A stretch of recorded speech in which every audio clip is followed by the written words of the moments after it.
Hello everyone, welcome to Neurosapiens. In today's tutorial, we will look at how to load a Microsoft Excel file for Tableau Desktop Public Edition. So first, you will need to open Tableau Desktop Public Edition as I have here.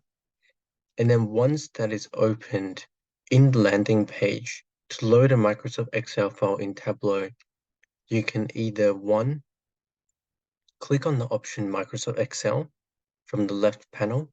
So this is under the To a File section, and then navigate to where your Microsoft Excel file is stored, or you can drag and drop your Microsoft Excel file to the middle section of the landing page under the Open section, and the file will be auto-loaded.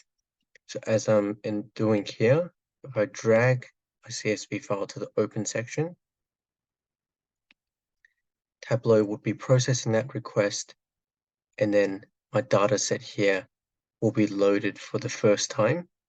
So the load time will vary.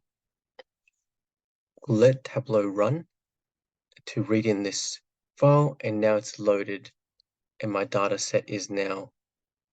Microsoft Excel data set is now loaded into Tableau Desktop. So this is how you can load a Microsoft Excel file into Tableau Desktop Public Edition. If you found this tutorial helpful, please give it a thumbs up, subscribe and click the notification bell for weekly videos.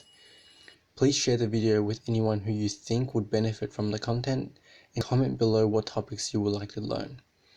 If you would like to support this channel and have the means to do so, the best way will be via my Patreon link in the description below. Happy learning, and I'll see you in the next tutorial.